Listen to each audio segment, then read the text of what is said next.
you just start, everything is right outside your door as a kid. Like you're just outside, you're selling crack. Yeah, I was selling. Click on you. Yeah, actually, you know what? So my mom, when my parents got divorced, she started being with, she got jungle fever, right? So she's went from like with my dad non-speaking English, like he laughs. She's like, let me find a brother. And he, at work, this light-skinned black man. Black. Well, he is. It's so funny. Every time a Mexican person calls a black guy a black, it's still funny. It's because I feel like awkward saying that, you know, but that's I loved him. Like he was he was so good to us, but he was undercover kid. Oh, really? Yeah. And my mom, like he would go on these binges and my mom wouldn't know. She was this naive Mexican lady, right? Like now she's not, but obviously like before she was this naive Mexican lady, like this fool would leave on binges. Really?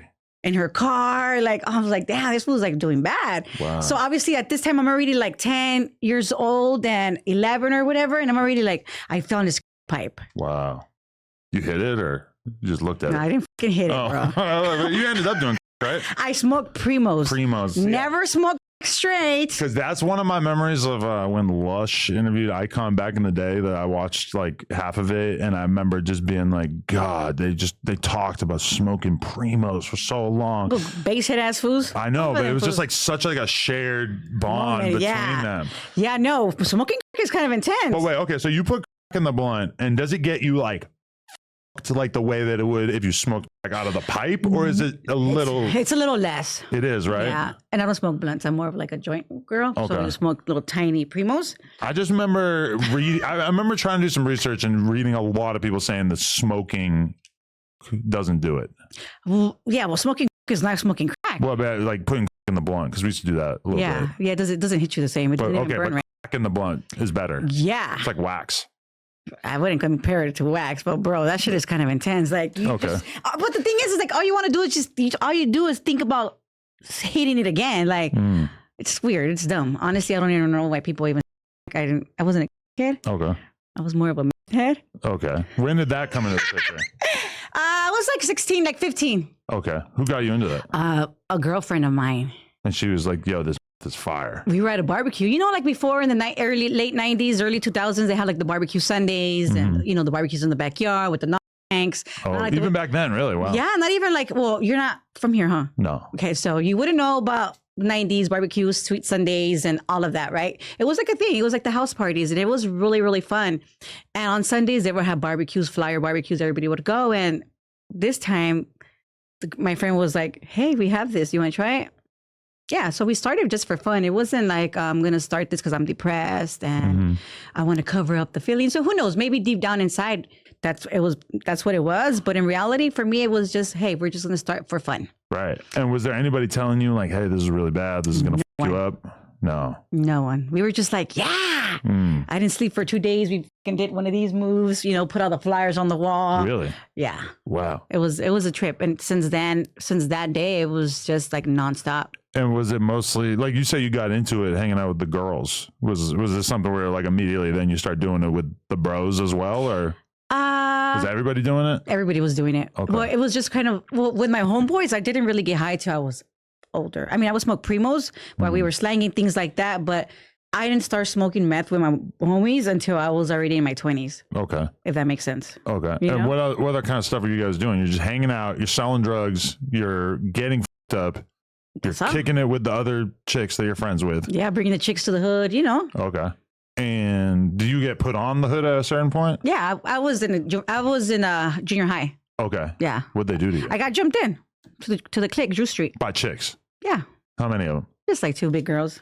And they whooped your ass? Not even. They're like, "Oh, we need to get you again because we didn't get you good." I was like, double put on? Yeah. What? But, you know, it's different. And it's different. Okay. Yeah. But you didn't get any like mortal wounds, no serious injuries? No. Okay. Yeah, no. Damn. Were you thinking about rapping at that time or no? I never rapped. No, I'm just wondering. Like, it just seems like, you know, you're doing all the drugs, you're partying, you're in a gang, you're supposed to start rapping, right? Like by today's standards. Yeah, no, that's not the way it works, you know? Okay. Obviously, before we couldn't even be on camera. Right. So it was like very serious like that? Very serious. As when I was a teenager, it was completely different. You know, it's just my friends were outside hanging out. Everybody's older brothers from the neighborhood. You know, their brothers get busted and then they become part of the gang. And I don't have no family from my neighborhood at all. I am how I am. I am just me, one person. Definitely. Yeah. And was there much structure at that time? Was there like, you know, we always kind of compare and contrast like different races and gangs and everything like that. Well, like, did it feel like there were like old heads who were kind of in charge of shit? Yeah, definitely. Okay. Yeah, it was super structured. There's actually no black people where I live at all. Like they weren't able to live there. And what, because you ran them out, or? Well, I'm not gonna say me, but yeah, it's just other people ran them out. Other people, you know, it doesn't. That's how it was. Because that was one thing I was wondering about that time period, is like how bad was the Mexican on black violence? It was really bad. It was, huh? Well, at least where I lived, like there was no black people whatsoever. Okay. Yeah, I was only Negra. So where'd the name come from, right? Like, that's confusing to me. My mom. Oh, okay. She gave you that name. She's always called me Negra. And Negra in Spanish translates to what? It's black. Black woman? I'm the dark skinned one of the family. Okay. Really? Yeah. So the rest of your family is not as dark as you? Not at all. Interesting. Yeah. Okay. Okay. So you can just take a word that's a color and you change it from an O to an A. Boom. Orange is a new black. Okay. No, I like it. It sounds cool. Yeah, right? Okay. Would you say, if I had asked you at that time, if I had said, what do you actually really think of black people? Would you have said? I had a black stepdad. Okay, so you weren't actually racist. No, you were just kind of not racist whatsoever. Territorial. Yeah. Well, I just gotta follow suit. That's how it goes. But did you have harsh feelings towards the stepdad once you realized he was an undercover crackhead? No, I feel bad. Okay. I feel bad. No, I've never been like a super judgmental person. I'm super sensitive and I'm very caring and very emotional. I'm a woman. We're supposed to feel those things. And me watching my mom did hurt me, but once I figured out the addiction part, as far as when I got older, then I saw him completely different because he was always so good to us. Obviously he would leave on his binges because he didn't get high at home, which I gotta at least respect that. Right. You know what I'm saying? Yeah, that's cool. I took a lot of pride in hiding my weed smoking from my kid up till this point. At some point she's gonna figure it out, but yeah, I don't smoke in front of my son either.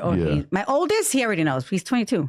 22, yeah. 22 for sure. You're figuring shit out. Oh, that fool knows. I mean, come on. I left him when I went to prison. He's been through it all. Okay. So you're just kind of running around the streets doing your thing. Are you making any legitimate amount of money, or are you just making enough money to kind of keep getting fucked up and hanging out? Yeah, pretty much. When I was a teen, pretty much. Okay. And when I was 18, I lived by myself. I got my own place with my roommate, which is my friend. She's still my friend. On the block, and we were just partying there, getting high, all methed out. You know, my mom would even give me money to help me pay the bills. No worries. No worries. Living it up. Living my best life. Right. I live my life the way I wanted to live. Like, I don't have no regrets. I feel like if you're living in a certain lifestyle, live it to the max. Just don't be a fucking crybaby about it after. Right. Definitely. So you actively beefing with like other neighborhoods and stuff? Yeah, it's how it goes. Right. But you're like really taking part in it? You're like sliding, writing on walls. As they say now, sliding. Writing on walls, you know, hey, where you from? Kind of vibes. Yes. Really? Okay. Yeah, I did it all. So you have all kinds of stuff that you can't tell us about? Yeah, especially because there's no statute of limitations on murder. Yeah. Well, no, not even just that. I just feel like this is. So you got a body? No, I mean, do I got a body? I sure do. Okay, that's for Icon. That's not for me. I can't be worried about those things. But, I sure do. I have bodies, yeah. Okay. I have my body, yeah. You can tell me. I'm not going to tell anyone. No, Adam. I'll bleep it out. No. No murders. Okay, that's cool. No murders. But you shot that thing up in the air a few times? Oh, for sure. Gang of times. New Year's, here I come. Okay, so you just saw the clip, but did you know that you can watch this entire interview right now before it's released to the public, uncensored, by becoming a member for just $5 a month, and there's a lot of other crazy benefits as well. So make sure you hit the link down in the description and sign up. Appreciate y'all.